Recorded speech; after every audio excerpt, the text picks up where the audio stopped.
Hi, I'm Jesse Lynn. And I'm Angela Lynn, and welcome back to another episode of But Where Are You Really From? This week, I wanted to take everyone on a journey with me because I recently went back to Taiwan a couple months ago, and I know Angela has been sharing her trips to Asia and how that's made her feel about herself and her relationship with her identity. And so I wanted to take the opportunity to also speak about my recent journey because I haven't had an opportunity to go back to Asia for quite some time, like since before the pandemic. Unfortunately, I went back on less than great reasons. There was a death in the family. My grandfather passed away. Going back there was kind of a little bit bittersweet because I remember the person that my grandfather was fondly, and like the person that was there obviously was, not what I remembered. But I think overall, it's funny, sometimes I feel like we have like very different experiences in the same places, but I actually had a really nice time there. I feel like a couple of things have changed a lot for me since I've gone back to Taiwan like the last couple of times. One of the major things is that most of my mom's family is there, and most of her sisters also know that I'm gay, so it's like less of a family secret in a sense. And I think also because there was a death in the family, like a lot of the family actually gathered there, so it was actually a really good opportunity to just like catch up with all my cousins and really like feel like I was part of the family unit. So that was kind of like my overall really goal of going there, was just to feel closer to my family. And I think overall I felt a little bit more of that connection that I've been like missing the past couple of years. That's nice. And I remember you told me that before COVID threw a wrench into everything, you had set out a goal for yourself of going back to Taiwan every like 2 years or every 1 to 2 years to try to like reconnect or maintain those relationships with your cousins, especially so that you had more of that family connection. It's funny because my dad's side of the family is not really that big, and most of them are in California, so you know most of my cousins and stuff. I just felt like there was this huge group of people that are really close. Like every time I go back, they seem to like know each other very well. They're like a big family unit that generally actually seems to hang out, and they get along really well, which is a little bit different from growing up with my cousins in California because there's not as many of us. And I feel like although we are close in a sense, we're not close in that way. And so when I went back, I was just like, I really want to be a part of this. And I don't want to have to get to a point in my life where like my parents are no longer there. And I just feel like I'm like a torn asunder in a sense. Like I have no way of connecting with my own family outside of my parents. So I think that's become something that's like a little bit more important. And like now that the pandemic has like recessed a little bit more, I hope that I can continue that like cycle of like being able to visit every 2 years or more frequently. Along the lines of feeling like you were able to connect with your family more and feel close to them, I'm curious what part specifically of that experience, it's kind of a complicated issue, right? Because you were there for celebrating / mourning a death in the family. So that naturally, I'm sure, kind of brings people together because you have this person in common. But aside from the funeral element, what aspects of your actual like interactions with your family made you feel close to them, as opposed to maybe things that didn't feel as like connecting? We didn't grow up there, and like we both speak Mandarin, but it's not perfect, as we've talked about, especially like vocabulary wise, especially if you're going to be explaining kind of like complex things, or even just like what you'd consider normal things, like you trying to explain your job, but like you work in, kind of ed tech things. It's kind of like weird to try to describe that stuff. So like what parts of your interactions were you like, okay, we like definitely click, and like I'm feeling very close to you because of XYZ? And what parts was it like I really want to connect with you, but I'm just like having trouble? I kind of want to say the funeral experience was definitely like a really challenging one to navigate because first of all, there was kind of like back and forth between my mom and myself as to whether or not I would come. So like I basically made the decision very last minute, and I came looking like fairly gay, colored hair, painted nails. Like I didn't have time to take the nails off. So I like showed up to this very it's like where my parents grew up and where my grandparents still live. It's very country. If you imagine the South, like farming community, but like there it's very 传统, like conservative, and there were just like a lot of people there that I just didn't understand what their connection was with the family, like whether they were like actual relatives. And there was also like very complicated family structures. So there are like some people who are like related in a really strange way. Like I had told you about the whole children swapping thing, where it's like if you had a child and you couldn't take care of them and a family could, they would like adopt that child, almost like a ward kind of thing. But then the families are connected like that, where it's like not blood,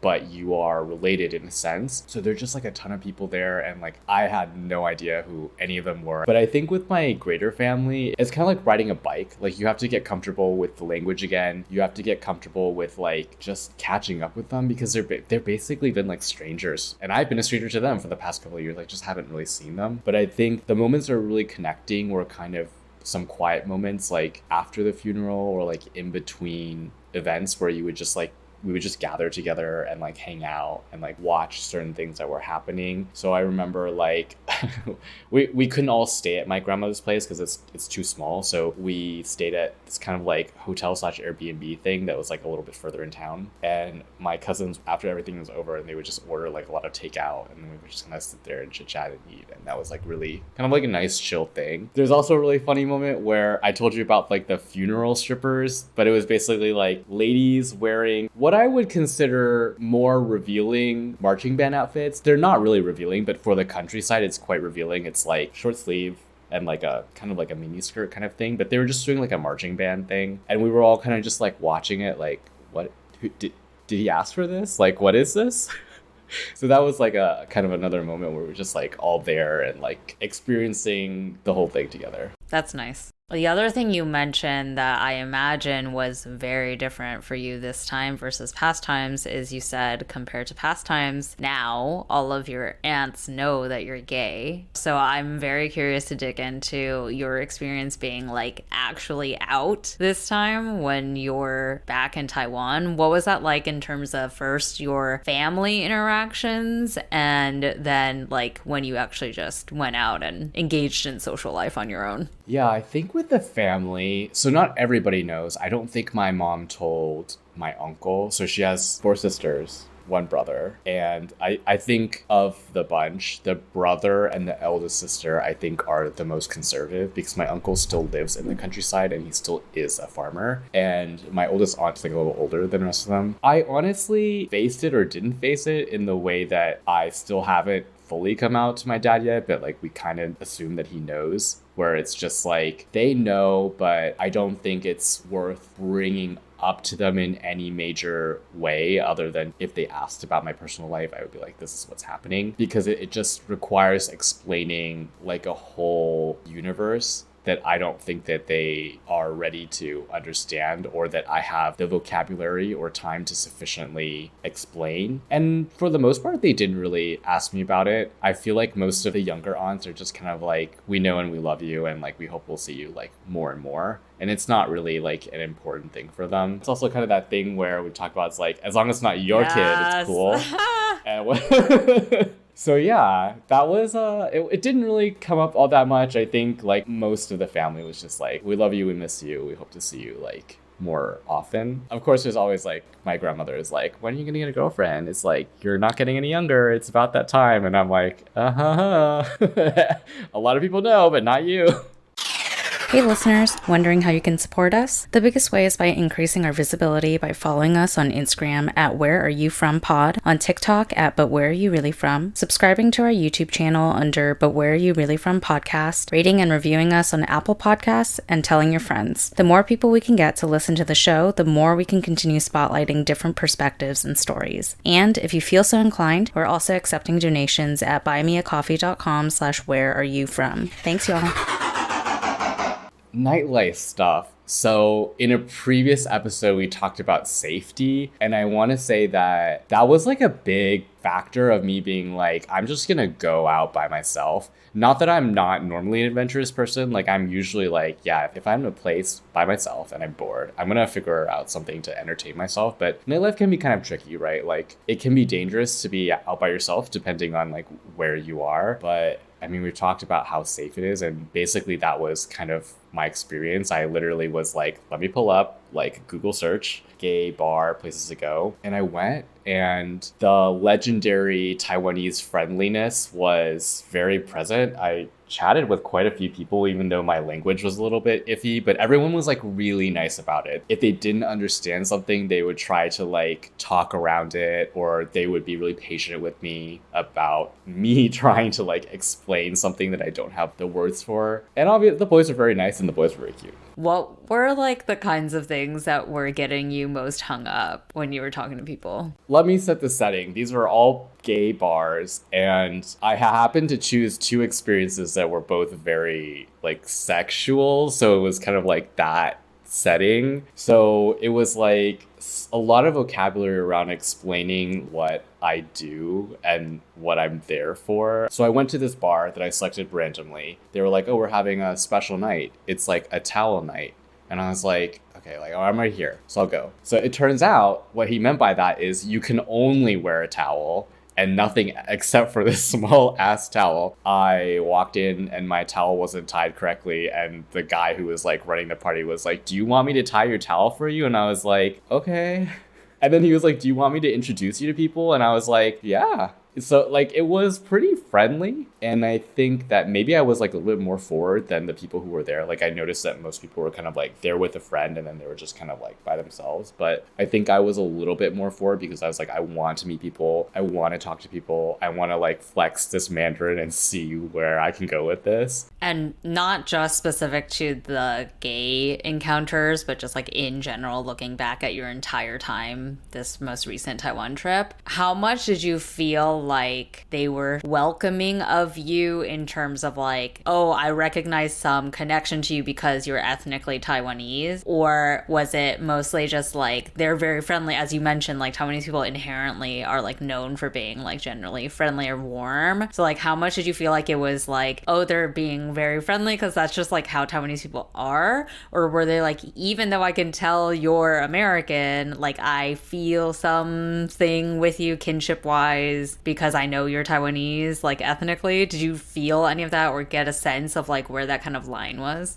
I kind of feel like they're just friendly because they're just friendly. I think we've talked about this before, but they can clock you. They're like, they know you're not from there. Like when I was at the funeral proceedings, like they were taking me around and meeting like these old people. It's like a different world. Like some of them, like my dad's mom, so my other grandmother who passed, she only spoke Taiwanese. She couldn't even speak Mandarin. So it really is like from a communication perspective, like a very different microcosm of people that you're meeting. And you know, everyone's friendly, right? It's like your first time you're meeting the person, and I'm being introduced as a grandson of the person who passed. So they're kind of like friendly and respectful, but there's a little bit of like, what is this? Who is this? Like this person that looks very much like they don't belong here. Almost like a little bit like fascination. If you think about how rural it is, like a funeral is probably like one of the biggest events that those old people will be experiencing this year. What about when you're in Taipei, you know, like not just family? Because I feel like countryside has its own thing. Like you could go to the countryside in the US and you'll get stared at for random things just because it's small town, but that's not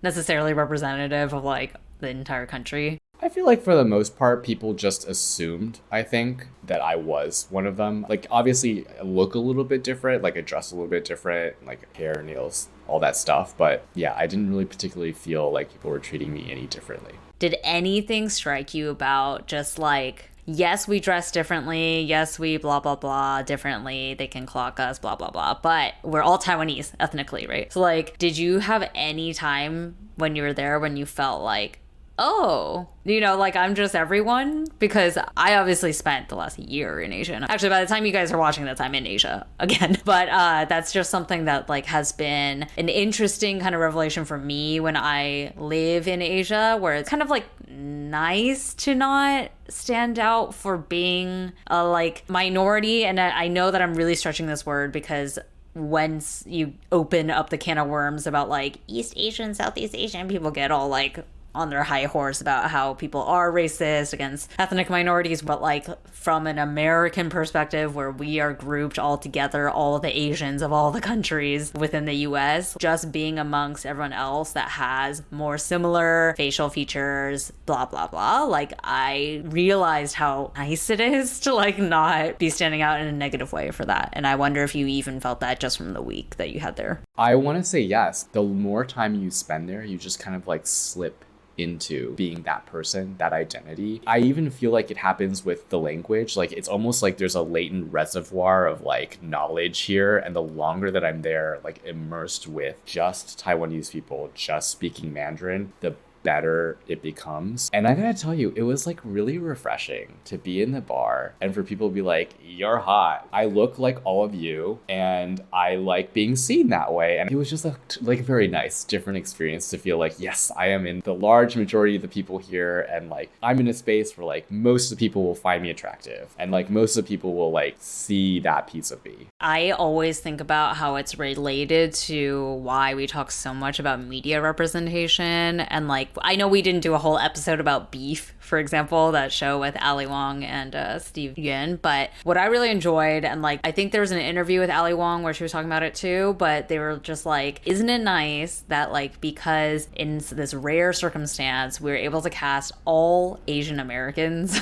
for this show, you get to notice how people stand out for just being human. Like their actual characteristics as a person are what you start referring to them as, or like the things that jump out at you, as opposed to like, oh, that Asian friend of like the main character or whatever, right? So I feel like for me, when I think about blending in so easily in Asia, part of the reason I cherish that is because I finally get to be more than just like, oh, my Asian friend or whatever, like, oh, you know that Asian girl there? It's like, oh, the girl who's been living abroad for 2 years, the girl who's like doing a podcast, blah, blah, blah, you know, like other things. Yeah, and I feel like it also lets you relax a little bit more because despite the experiences that we've been through and kind of like the confidence that we built around being Asian and being who we are, there's always like a background process that's running that's like, I'm ready to be confronted with something that's rude and nasty and to be like, fuck you, dude. And like to not have that is really nice.